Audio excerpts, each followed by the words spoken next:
Kommst mit auf eine kleine Reise, auf einen Besuch ins Schlummerland. Heute erlebt der Flick, wie ein junger Munz zum ersten Mal im Schlummerland auftaucht. Die beiden freunden sich an und pfusen dann zusammen ein im Flicks im Pflanzenzimmer. Also, dann machst du dir jetzt so bequem, wie es nur geht. Und dann machst du deine Augen zu. Der Ort, wo du bist, ist immer noch da, auch wenn du die Augen zu hast. Und jetzt stellst du dir vor, dass irgendwo da in der Nähe um dich herum eine Tür siehst. Eine Tür mit dieser Türfalle. Wenn du jetzt die Türfalle runterdrückst und durch die Türen durchgehst, bist du da. Im schönsten Land, das es gibt. Im Schlummerland.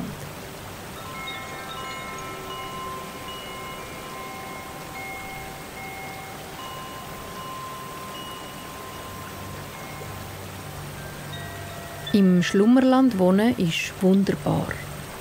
Weil das Schlummerland ist ein Land, wo alles im Gleichgewicht ist. Die Wesen und die Pflanzen, die da sind, haben sich gegenseitig Sorge. Sie schauen aufeinander und spüren sehr schnell, was der oder die andere braucht. Zum Beispiel die Beeren, die im Schlummerland wachsen. Die meisten von ihnen haben eine leuchtige, saftige Farbe, damit Schlummerlandwesen sie gut sehen. Sie wachsen nämlich auch, damit die Munz und andere Wesen sie essen können und von ihnen satt werden. Munz, das sind flauschige, eher kleine Schlummerlandbewohner, die gerne spazieren und alle untereinander befreundet oder verwandt sind. Es ist nämlich so, dass die Munz ganz viele Mütter und Väter, Brüder und Schwestern und Freunde und Freundinnen haben. Irgendwo durch gehören sie alle zu einer grossen Familie. Munz werden auch nicht so geboren wie wir Menschen.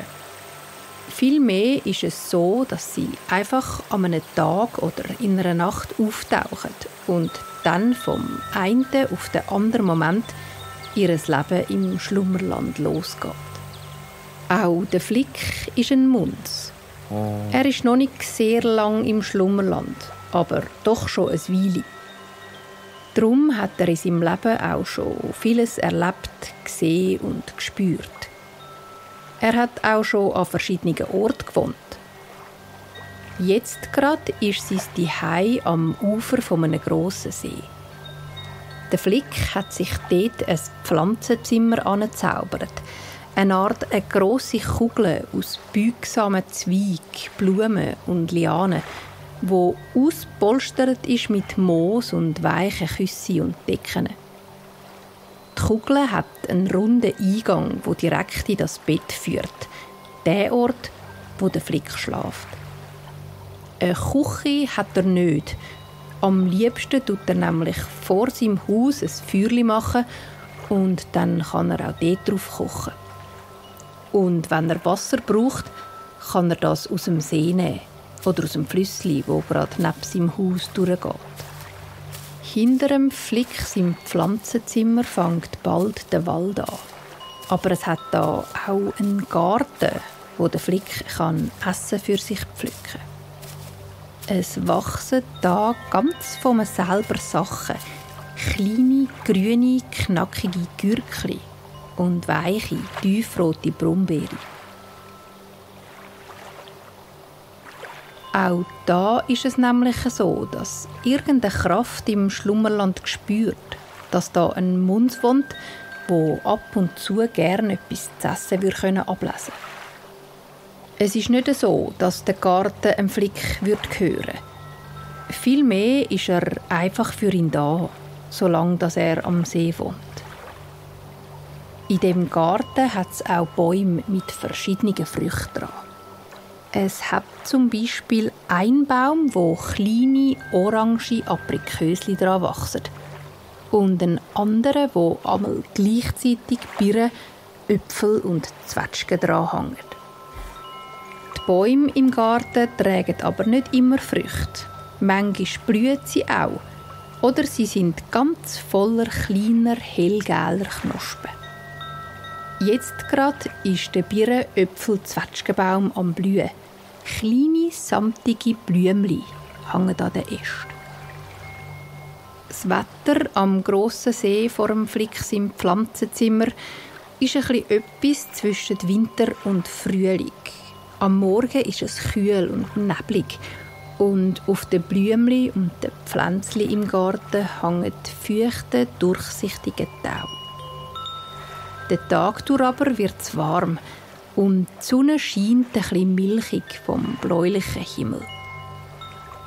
Der Flick liegt im Garten unter einem blühenden Baum und schaut in die Äste rauf. Ab und zu segelt ein weiches Blütenblatt Richtung Boden und geht ins grüne Gras, das da wächst.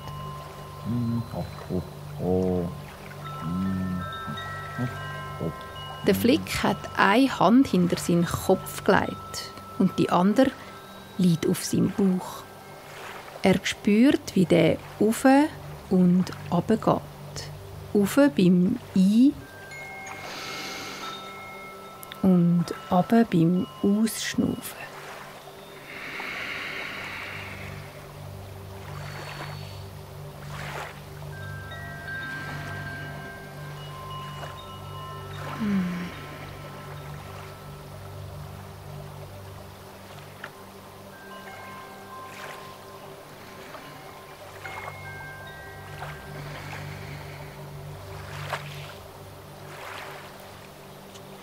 Durch die Äste vom grossen Obstbaum blinzelt die Sonne und wärmt dem Flick sein Fell.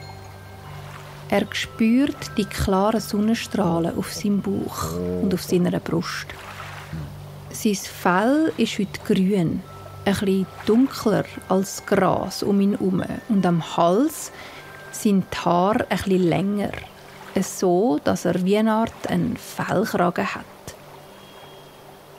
Wo der Flick so im Gras liegt und in die Baumkrone schaut, sieht er etwas, das vor einem Moment noch nicht da war. Zwischen zwei Ästen über ihm sitzt ein anderer Muns und bambelt mit den Beinen.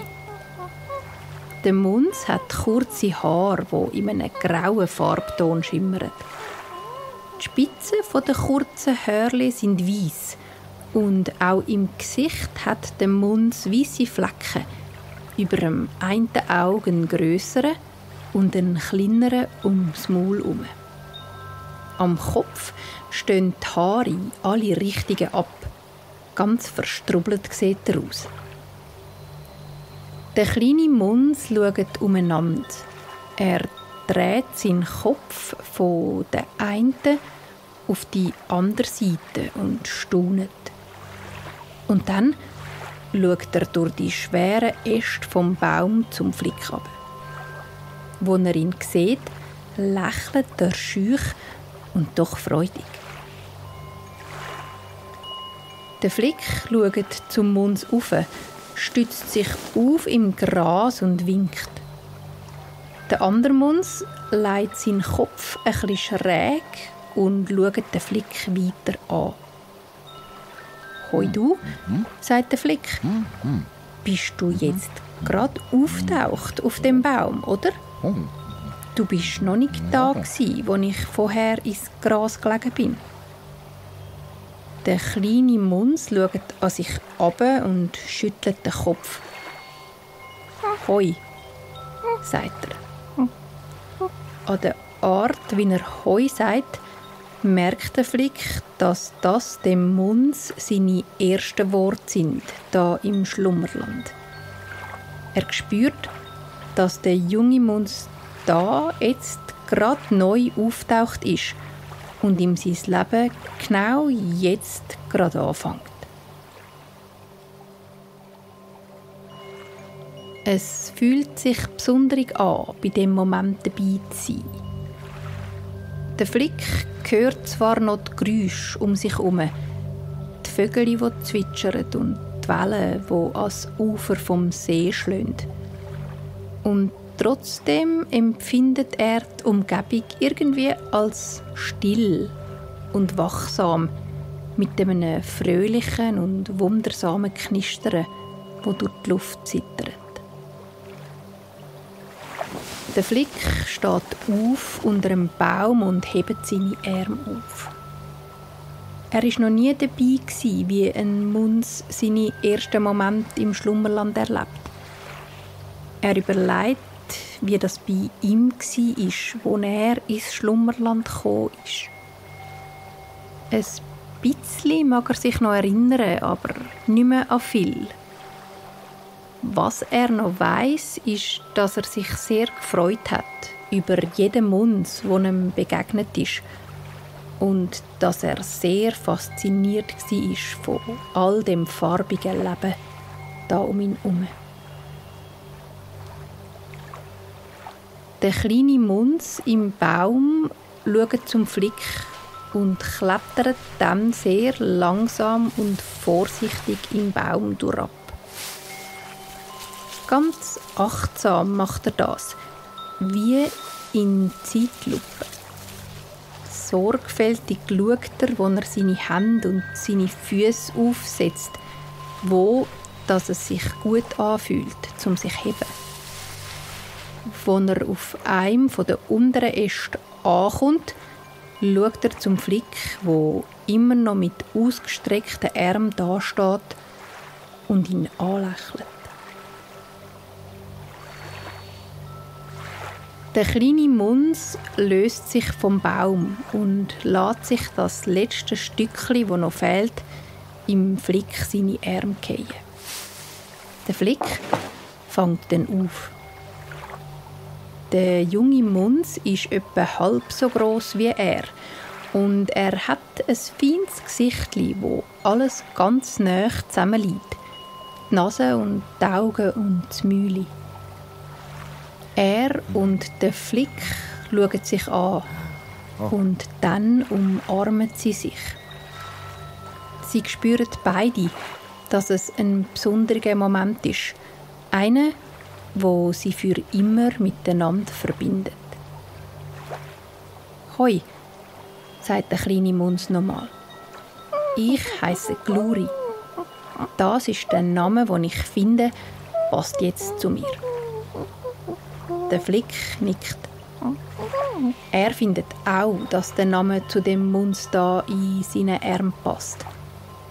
Er weiss auch, dass der Gluri zwar schon ein bisschen reden kann, aber von jetzt an jeden Tag wird mehr Wörter lernen, neue Gefühle spüren und alles Erlebte als Abenteuer empfinden.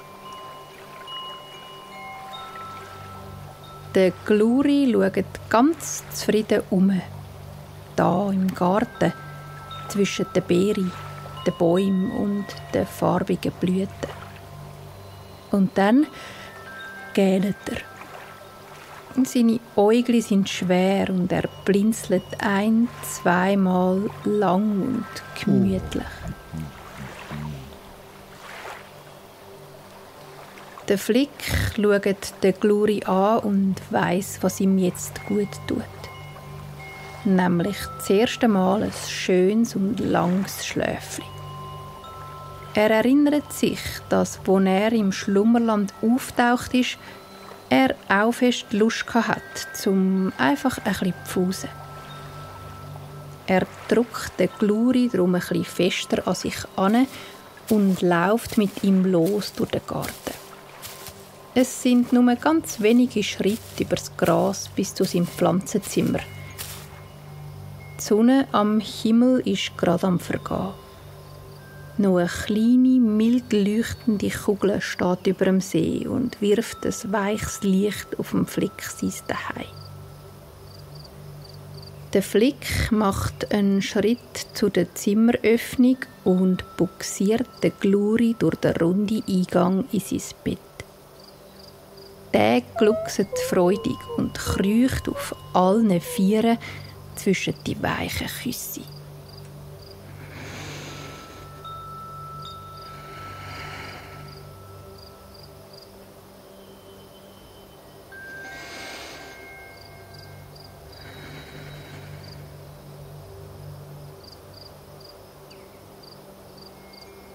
Der Flick schaut nochmal über den See und steigt dann zum Gluri in die runde Pflanzenkugel.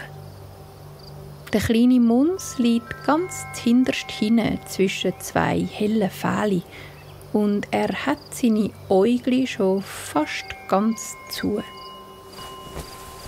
Der Flick kräsmet zu ihm an und deckt ihn zu mit einer blauen Stoffdecke, wo gelbe Sterne drauf hat.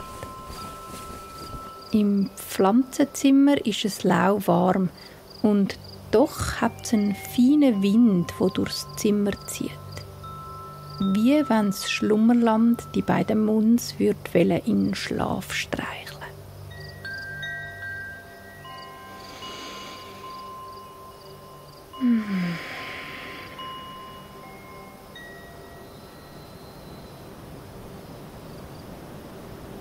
Der Luftzug trägt den Duft der Blüten vom Garten mit sich. Der Geruch vom Baum, wo der Gluri drin auftaucht ist. Der Flick hört der junge Muns, sein neuer Freund, gleichmäßig ruhig und zufrieden schnaufen.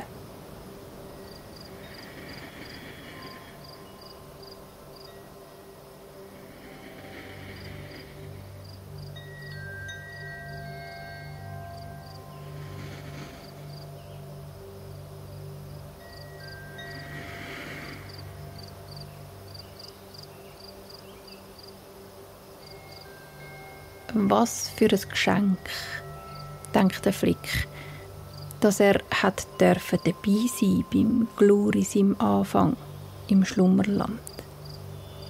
Solche Momente sind selten, das spürt der Flick. Und er ist sich sicher, dass er und auch der Gluri sich für immer werden daran erinnern. Der Moment, wo der Gluri in seine Arme gekumpelt ist einer, wo der Flick für immer in sich speichert. Und vielleicht, denkt er, werden sie später mal von dem Augenblick reden und darüber lachen, wie schön das ihre erste Begegnung war.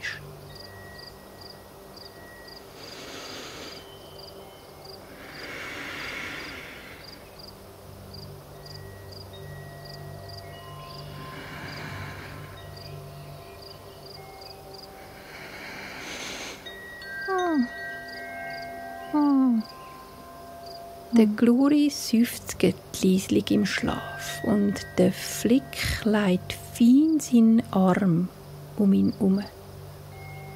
Auch er macht die Augen zu und schnauft langsam ein und aus.